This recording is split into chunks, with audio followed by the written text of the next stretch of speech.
This campaign had been swept under the carpet of history for some particularly good reasons. At the time, it was a 30-day war. With limited resources, we defeated a much more superior Arab Iraqi army and air force. But we relied on Arab goodwill to keep the empire running. And there's in 1940, 41, 42. I mean, Egypt and North Africa, and we couldn't be doing with an Arab uprising. So the last thing we wanted to do was publicize the fact that we defeated the Arabs so humiliatingly.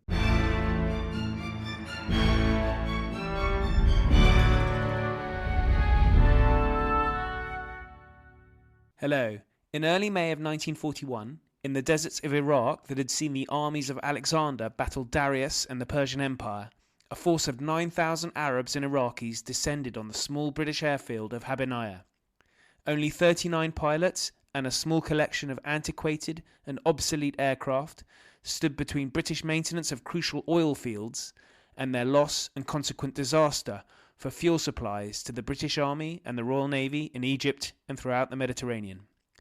Joining today is James Dunford Wood, who describes the extraordinary story of defiance and heroism that he has described as the Second World War's Rorke's Drift. Coming up, I have Max Hastings discussing Sword Beach during D-Day, women of the ancient world, and since summer is approaching, the history of Test cricket. Please do share with family and friends, and if you could subscribe or follow and give a kind review, I'd be most grateful. But until then, it's me talking the big little war with James Dunford Wood.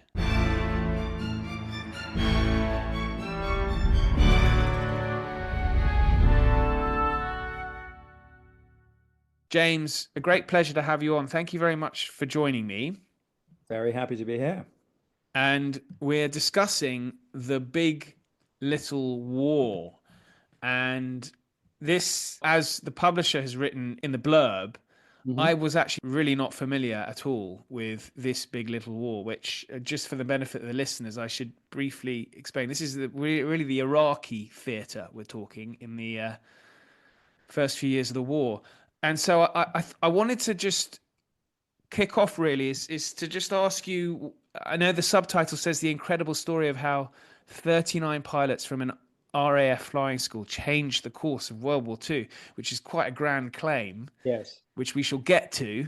Yes, I've been picked up on that a few times, but yes, it is a grand claim. Could have perhaps changed the course. The course may have been different if the result had gone the other way. That's my thesis. Yeah, absolutely. Well, it's a compelling one because, of course, Iraq, as we know from more recent history, has a product there that's sought after. But could you just give a bit of background to what Iraq, if we're looking at September 39 as the beginning of the war, what's happening in Iraq up as we build up to May 1941, which are really the events that you write about?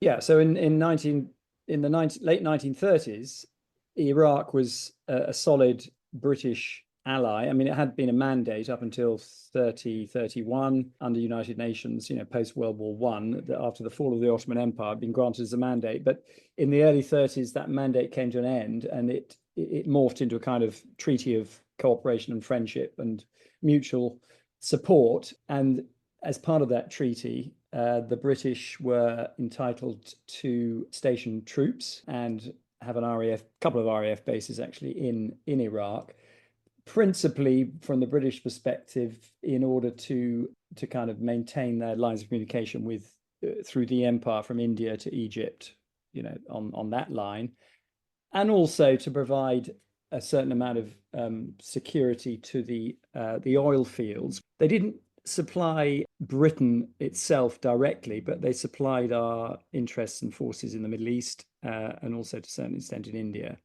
And of course, they'd been exploited and developed by British-based oil companies. It was called the Anglo-Persian Oil Company, and then that morphed into BP or one of those things. So at that time, the oil had been extracted with British money using British resources. So they were there to protect that, but principally to guard the lines of communication. So it was safe, it was friendly. We had there was a royal family who were very Anglophile. Faisal II. Correct. Huge fan of him, a great lover of cricket.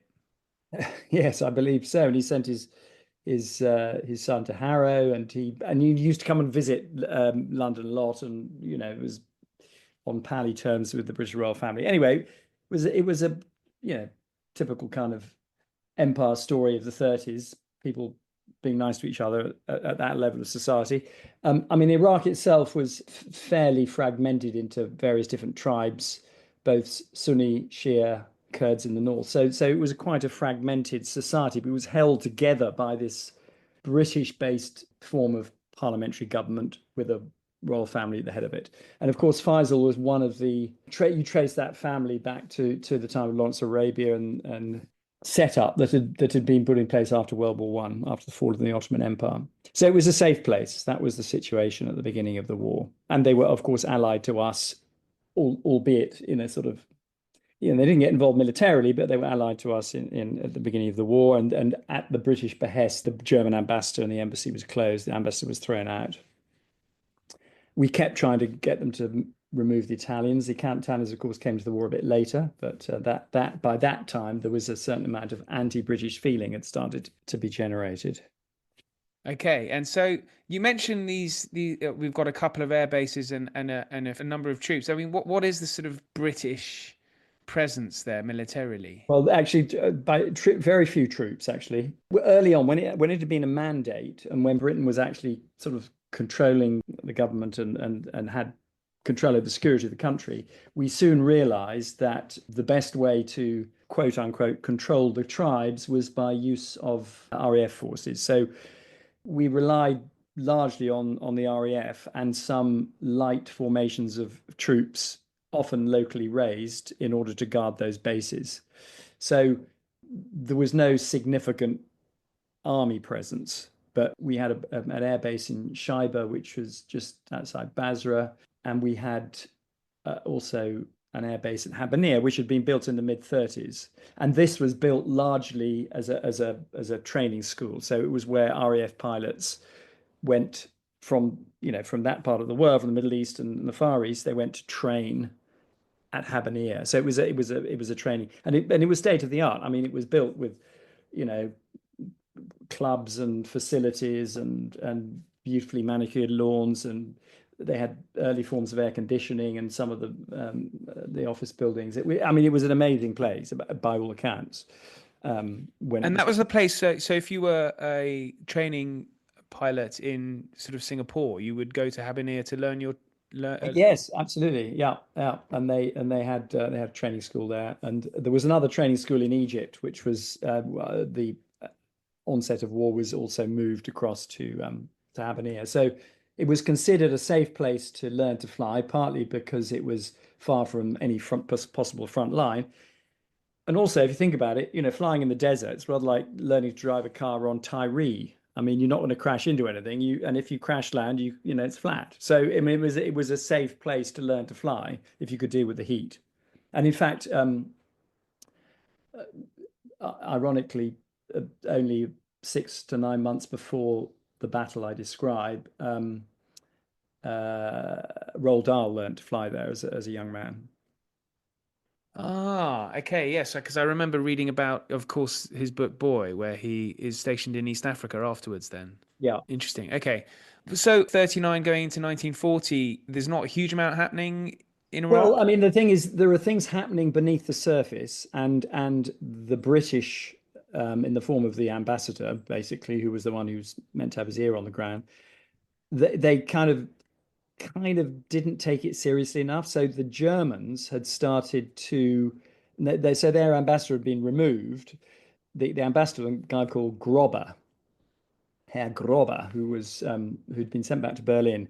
He was by all accounts quite an expert in Middle Eastern affairs and a great sort of lover of Iraq and Iraqi culture. And he didn't stop work, even though he'd been sent home. And he maintained his contacts in Baghdad and started throughout the 30s to start to rebuild their kind of influence. And in fact, all the way through the 30s, the Germans had been, under the leadership of this ambassador, had been trying to wean Iraq away from British influence. So they'd invited them to the Olympics. They invited their army officers to train in German academies. They started an equivalent of a Hitler Youth movement in Baghdad. So even after the German ambassador was thrown out, he still tried to maintain. So there'd been this sort of German influence throughout the 30s, which built up steam and didn't go away at the outbreak of war. So there was quite a lot going on under the surface, which the British kind of didn't really take seriously enough. Of course, that's what led to the coup d'etat and the Rashid Ali, who threw out the boy king and the regent. Yes. So let's But talk anyway, about the coup then. Yeah. this guy Rashid Ali, he'd been in and out of government, but he was a German sympathizer. He eventually managed the early part of 1941 to get himself returned to power and eventually to throw out the regent. So he'd been building up to this, but in order to be successful and to throw out the British, he needed this. He was trying to win the support of the Germans to his cause. And the cause, of course, was Arab nationalism. They wanted to build a caliphate. Palestine, of course, was blowing up at this point and had been for some years. Cause throughout the Middle East to try and build a pan-Arab state. The Mufti of Jerusalem, who'd been a sort of big supporter of Palestine against the Jews, had been thrown out of Jerusalem. I mean, he'd given sanctuary in Baghdad by the Iraqis. So there was his influence as well. So in order to be successful, to throw out the British, Rashid Ali knew he had to build up support from the Germans. Years leading up, right up to the beginning of the war, 1939 to only 40 at the beginning of the war, he was making overtures to the Germans and through the Italians, because the Italian embassy was still in operation. The Iraqis refused to remove the Italian ambassador, even though they were pressured by the British. That was going on. And when he got enough encouragement from the Germans. They'd been having meetings in Ankara in Turkey with between representatives of the Iraqi government and German ambassador. They'd got enough signals that the Germans potentially would look favorably on and provide support if they rebelled. But at the same time, the British started to wake up. So it all kind of came to a head in April 1941. And in a way, Rashid Ali was kind of, he went a little bit too early. He didn't quite have the support on the ground that he wanted from the Germans yet. Hitler at the time was very focused on Barbarossa, which was to come in June. So it was a difficult period, but the British finally woke up to what was going on and started to reinforce Iraq with troops from India. So it all came to a head, the coup d'etat, and he jumped early. Okay, and so in Habbinayah airfield, which is I think where much of what you write about happens, what's sort of life like whilst these rumblings are going on? I should give you the context of why I'm interested in this story, because I think it's quite important. Yes, we should mention. Yes, because that's where I get. That's where I discovered this whole thing. It turned out, and I only discovered this later, because my father, who was he was in the Indian Army, then he transferred to the RAF, and then went back to the army after the war. But he died when I was quite young. I was 11, so I didn't hear this story directly from him. But after he died, I discovered these diaries that he'd written, and actually they span 1938 right through to 1947. So they cover the whole period of the war. And of course, in the war, it was technically you weren't allowed really to write diaries on the front line, but he kept them all the way through all of the campaigns he fought in. One of the stories here was about his time at Habbinayah, and it turned out that he was one of these 39 pilots, right? And I thought, God, that sounds interesting. It was fascinating stuff. So, and he wrote all about the atmosphere at the time, and they were, it was a jolly, they were sailing, they were playing polo, they were kind of, shooting desert fox. They were having a typically British kind of, and getting a slight sense of Evelyn Waugh, but you can tell me I'm completely a little bit like that at that point, right? Because they thought he'd been sent to learn, because he was in the Indian Army. He volunteered to join the RAF because his brother had been in the RAF, was actually killed in 1940 in France in flying the Blenheim. But anyway, he then transferred to the RAF, and they sent him to Habbinayah to learn to fly in January of 1941. So it was all written up in these diaries. So I found the diaries, I did some research. I found one or two books on this, but not a lot. One of them was written by a guy called Air Vice Marshal Dudgeon, which is a brilliant book. He was a squadron leader and one of these pilots, and he wrote about it after the war. And it's a great book, but it's not particularly historically sophisticated. I mean, it's just a great yarn, Freya Stark wrote about it from her perspective in the embassy, because she was a British intelligence officer in the embassy, which was besieged during this period. of the uprising, and then there was another book I discovered by a guy called Somerset de Chair, who wrote about the relief column that came from Egypt. So that was it, right? And if you look at Churchill's history, there's a couple of paragraphs. And there's moreover, my father had all these medals from all sorts of places. He had a DFC, he had this, he had, medals from all these campaigns, but nothing from Iraq. I thought, well, what's going on? So so then I did the research and I discovered all this stuff about how this campaign had been kind of swept under the carpet of history for some particularly good reasons. At the time, it was a 30-day war with limited resources. We defeated a much more superior Arab Iraqi army and air force. But we relied on Arab goodwill to keep the empire running in 1940, 41, 42. I mean, Egypt and North Africa, and we couldn't be doing with an Arab uprising. So the last thing we wanted to do was publicize the fact that we defeated the Arabs so humiliatingly, right? So at the time it was swept under the carpet. And after the war, most of the histories, it seems to me, the official histories were well, the one who had the most influence on this was Wavell. He wrote the official history of this period. And he was looking at it from an army perspective. And from an army perspective, we'd been caught with our pants down, right? And the people that had saved the day, my contention, and it's proved by, I think, by a lot of what I write about, were this fledgling RAF school, who, if they'd failed, the camp would have been overrun, the Germans could have flown in their planes, we would have been toast, all right? And then we would have lost access to the oil, Middle East, which ran on this oil. Wavell could not have survived. And Rommel was coming from Tobruk, we would have lost all the oil, the fleet wouldn't be able to sail. There are all sorts of dreadful scenarios, things after that you can imagine, we wouldn't have been able to invade up through Italy potentially. And Hitler, of course, was would become desperate for oil later as well then. Well, it's true. I mean, but it also was a fact that Hitler didn't see it.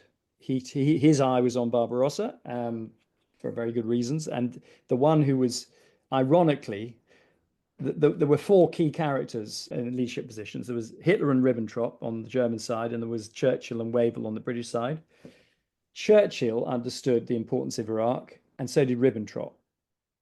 Hitler he'd never really liked the Arabs, the Arab states, for all sorts of reasons, which he identified in detail in Mein Kampf. But basically, he also was, fixated on Russia.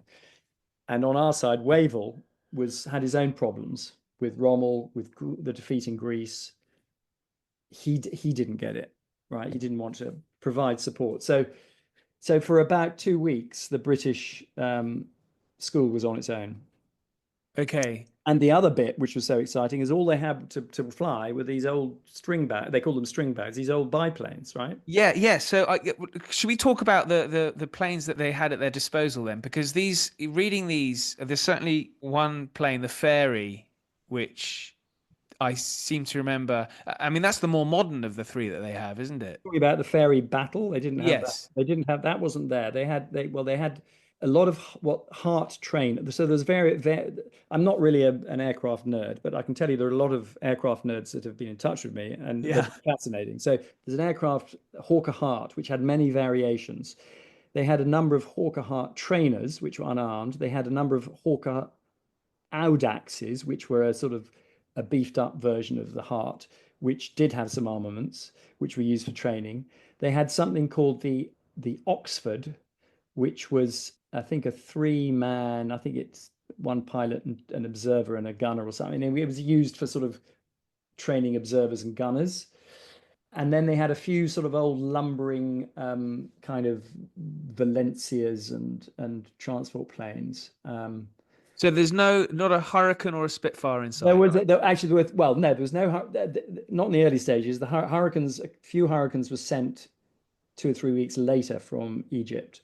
In the early stages, the only things they were sent 3 Gladiators, which were, they weren't modern, but I mean, they were only, they were still used in the Middle East, Gladiators, and they were quite good fighters, but they were biplanes. that we were sent three of those, but they were sent.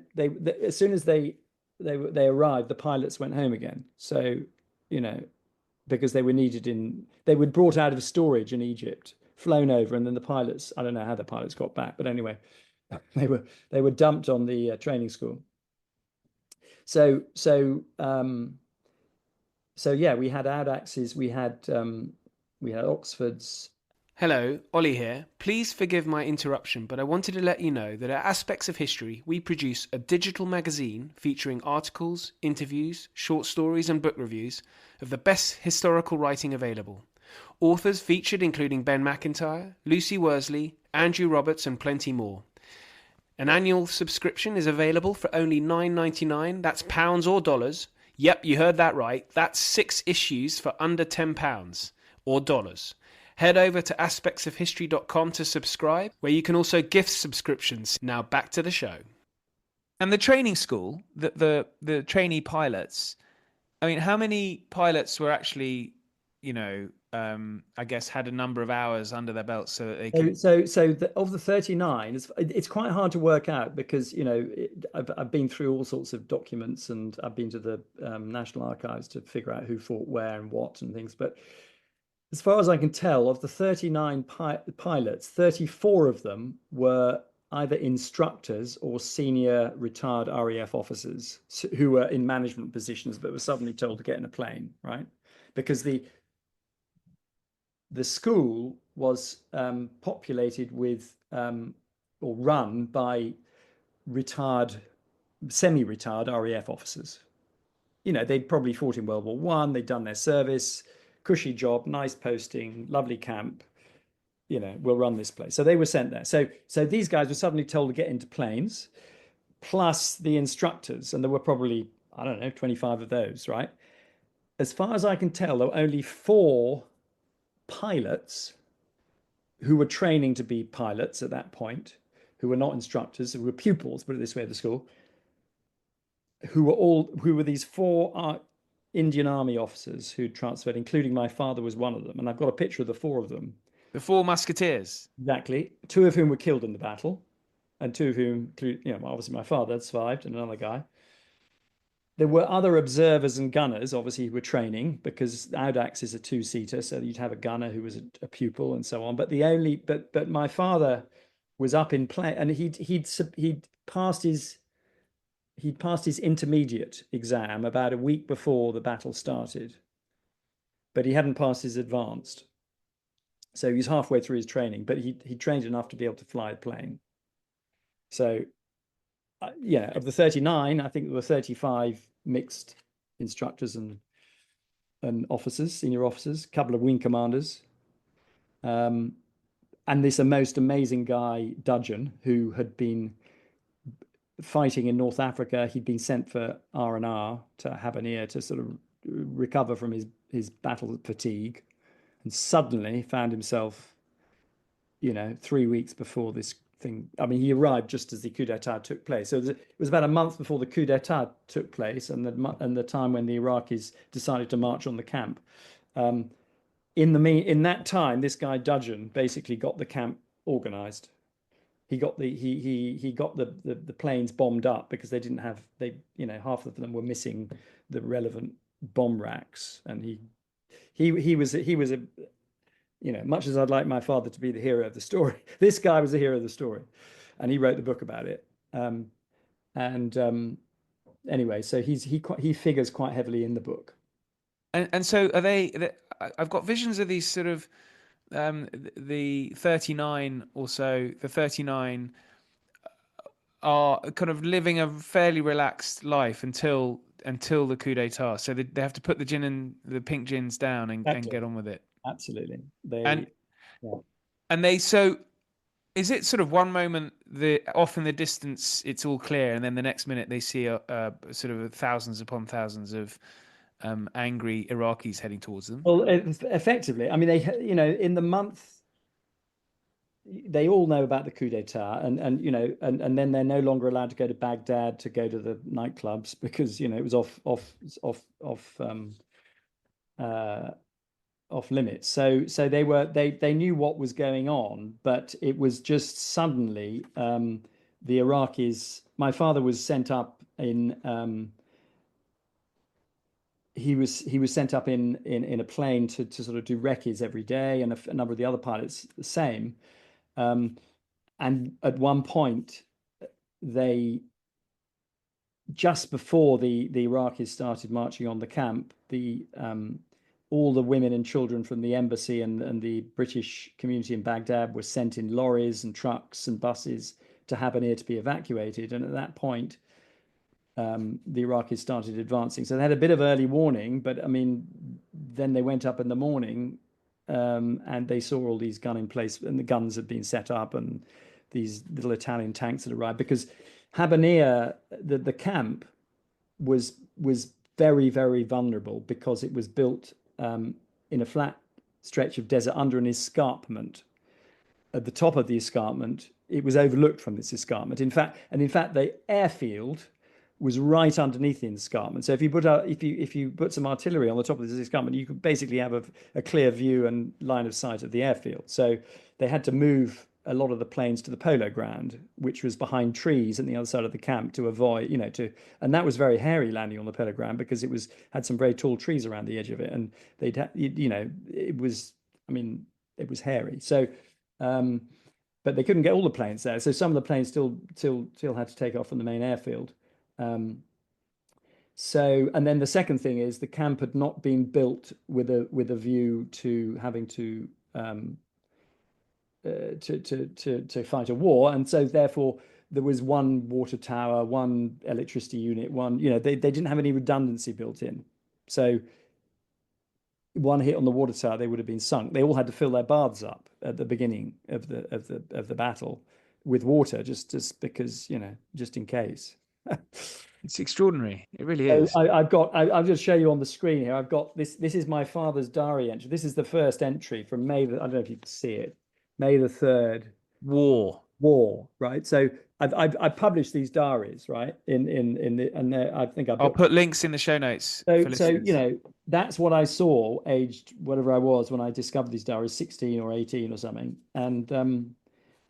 Yeah, they're all here. And the most amazing thing is that before I published the book, I published these war diaries online on a kind of blog, about sort of 7 or 8 years ago, and I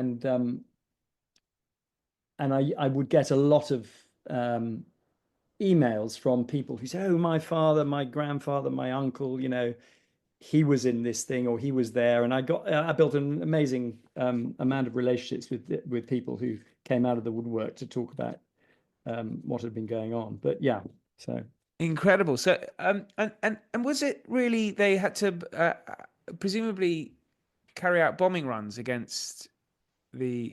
they had to. Well, yeah. So the one big asset they had was that the RAF moved. There was a squadron of Wellington bombers in Shaiba, right, in Basra. And I think they reinforced that just before the battle started. So when they decide, so what the British decided was that there was a guy. The other element, this was the commandant of the camp was a guy called Air Vice Marshal Smart. And there's certain theories about this guy, how competent he was and whatever, but he was certainly certainly in a very tricky position because he kept asking, "What am I supposed to do? What do you want me to do? Do you want me to?" He asked Churchill, he asked the Air Ministry in London, he asked the Egypt, Cairo. He was talking to the British High Command in India for advice, and they all said, "Well, you're on your own, mate, because we can't get any help to you for at least 2 weeks. Stick there." And eventually Churchill sent a message saying, "Look, you've got to. The only way you're going to win this is to strike preemptively." So the Iraqis had not attacked us. All they'd done is surrounded the camp, but demanded that we stop flying, stop lessons, right? So this guy had a really, really difficult decision to make. What do I do? He made the decision to preemptively attack the Iraqi forces at 5 o'clock on whenever it is, 2nd. at first light of dawn, and he in sync with these Wellington bombers, which took off in Basra. I don't know how long, many hours it took, but maybe they took off at 3 a.m. But they bombed the escarpment just as the Audaxes and the Oxfords were taking off for Habbinayah. So it was this huge attack on the Iraqi. We basically caught them, napping. I mean, they were asleep, but it was a preemptive strike. But within 3 days, this guy had a nervous breakdown and had to be shipped out. The commandant. He couldn't. He just. Yeah, I mean, it's debatable whether it was a nervous breakdown. The official story was he had a car accident. Well, it's a bit odd, but anyway, all the eyewitness accounts I've seen say basically he had a nervous.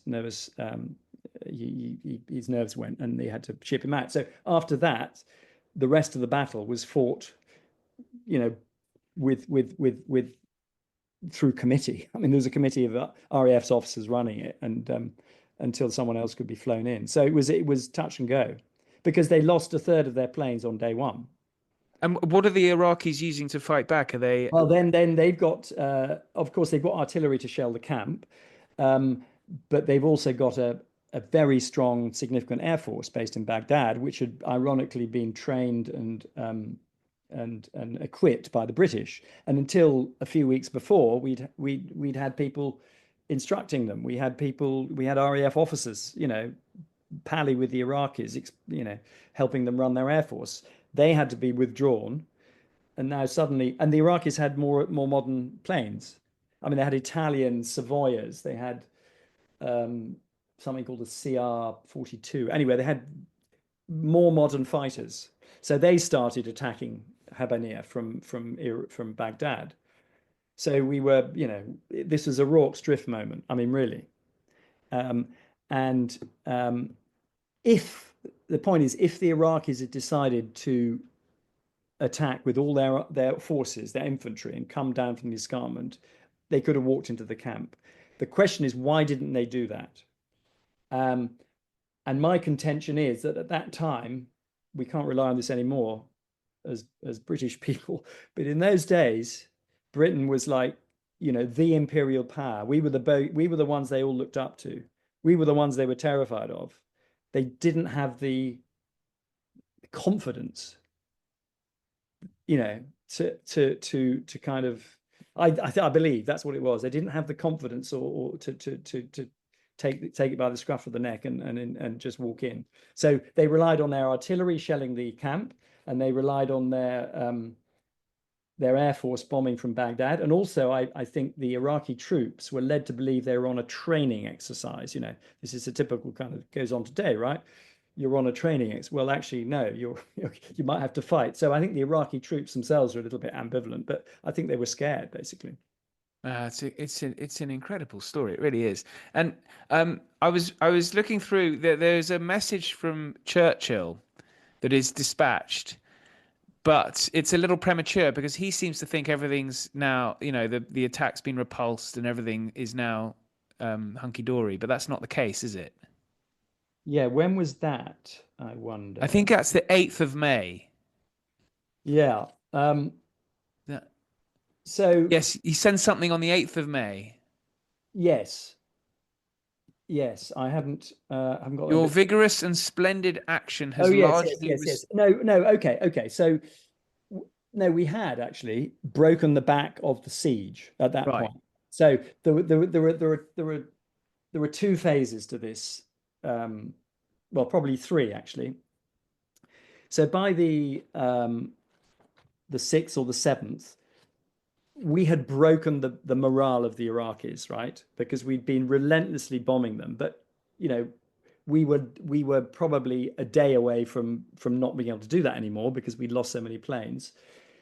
The Iraqis retreated from the escarpment, and a lot of them went back to Baghdad. Now, in their retreat was chaotic, and my father writes about one morning it was probably after 3 or 4 days morning on the 6th or something, 5th or 6th or 7th, where there's this long line of Iraqi transport all trying to get back to Baghdad along one road, and traffic jams, and they sent the planes out and they just bombed them to smithereens. And my father was going on about this not being cricket, I mean, he writes, but it was a massacre.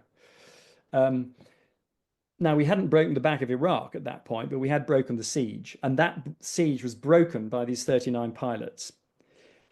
At the same time, a column was on its way from Egypt and Palestine. They didn't have enough transport, so they had to. I mean, that's a hell of a long way, isn't Well, it? it's 500 miles or kilometers. Anyway, it had never. Well, Somerset de Chair maintains it had never been crossed since the days of Alexander the Great by an army. But Oh, anyway, that really the appeals to fact me, is, actually. well, That really appeals to me. So, The so, following. so, so they had to commandeer city buses from the streets of Jerusalem because they didn't have enough transport, right, to take a lot of these troops. Anyway, they didn't arrive till, whatever it was, 10th, 11th, 12th of May. So at this point, they were still en route. So there was this period of a few days, maybe up to a week, between when the siege had been broken and when the relief column arrived, where the Germans were beginning to arrive, right?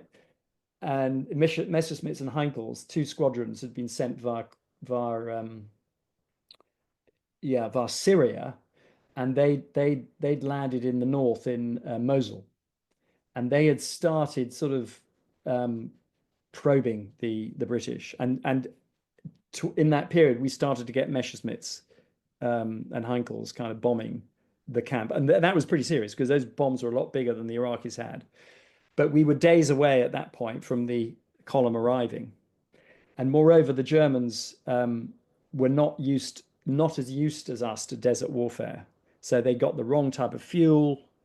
They hadn't put sand filters on, and their planes they degraded very quickly. So they didn't send enough, and they didn't send properly equipped planes. So we survived that, but only just. And then, so that was second phase. Third phase, the column has arrived, and third phase is march on Baghdad. And that's another whole story which I write about in the book. But I mean, obviously the RAF were less involved other than supporting the troops. But again, there's an amazing story about 2,000 British troops defeating an army of 20,000 Iraqis, basically by bluff. I don't know whether you've read that part of the book, but there's a point at which and Somerset Chair describes it very well. I've lifted it from his book basically because he was the witness. But they're on the road to Baghdad and they capture basically an Iraqi army command post where there's an open telephone line to headquarters in Baghdad. And Somerset Chair relates how the Iraqi interpreter was working for the British. They told him to get on the phone in terror to say, there are 100 British tanks coming up the road. What am I going to do? And the Iraqis believed it. There were not 100 British tanks. There were no British tanks. They had a few armored cars. And so, the Iraqis, and basically Rashid Ali turned tail and fled, and the Iraqis capitulated, and we walked in. And it was, and the tragedy of that last few days was that I don't know if you know of the massacre of the Jews in Baghdad in end of May, beginning of June, called the Fahud, right? There was a big Jewish community in Baghdad, and of course, a lot of anti-Jewish feeling had been kind of fermented over the last sort of 5, 6, 7 years by the Germans. Anyway, the British sent their troops in, but we were too nervous to send we stationed our troops outside the capital, because if we'd sent the troops in, the Iraqis would have seen how few there were, right? So we stationed them outside. So for 3 or 4 days, Baghdad was lawless because Rashid Ali had fled. The mayor was trying to negotiate with the British. The Iraqis had been humiliated. They took it out on the Jews. And they massacred. I mean, it was not by today's standards. I'm not talking tens of thousands, but probably upwards of 1,000 Jews were massacred, and the British did nothing about it. They could have marched in and stopped it, probably, but the reason they didn't was because, for them, they wanted to maintain the fiction that they were a big army, and they weren't. So that was a sort of an unfortunate collateral damage was that massacre was allowed to take place, and the British were blamed for it a lot afterwards. But as I say, there was a very solid reason why they didn't feel they could go in. And when the logistics guys were going into Baghdad to buy fruit and vegetables for the army, right? Their instructions were to go to 10 or 12 different shops to get this stuff. Because if they put one order in, it was what you only need apples for 1,000, you know. So it was like they had to kind of have maintained this fiction. They were feeding a big army. So there was all this stuff going on. It's the most extraordinary story. It really is. I mean, and as you've said, you know, pretty much unknown. So look, James, this has been wonderful. I'm going to put links into the show notes for this. And so, what's been the reaction amongst? Have you spoken to sort of fellow historians? My whole book is about why I believe. Yes, in one way, it was a sideshow, but my whole book, the premise is that actually this was a very significant episode, because if it had gone the other way, you would have heard about it. The fact it went the way it did is you haven't heard about it, right? Because of all the implications of what would have happened if we'd lost Iraq. So I do think there's a general attitude in the sort of traditional historic, and because I funny enough, you won't remember it, but anyway, I went to the Chalk Valley film thing, Chalk Valley History Festival. Yeah, I got my book signed by Max Hastings, and I did mention it to him. Have you heard of Habbinayah? Do you know him? Oh yeah, that sideshow. It was like, you know, fine. I mean, I get it, but I think in that historical establishment, it's considered a sideshow. My premise is it wasn't sideshow. It was added because secondly, it's an amazing story. It's a narrative history. You can't get much better than this. And it's a Rorke's Drift moment, right? And it should be a movie. Nothing that you've said today will make me disagree. So this has been absolutely fantastic, James. Thanks so much. And for listeners, links are in the show notes. But as I said, thank you. No problem. Very good to talk to you, Oliver. And I'll speak soon. Thanks so much for listening. Plenty more great history on the way. So please do share with friends and family. But until then, thank you and good night.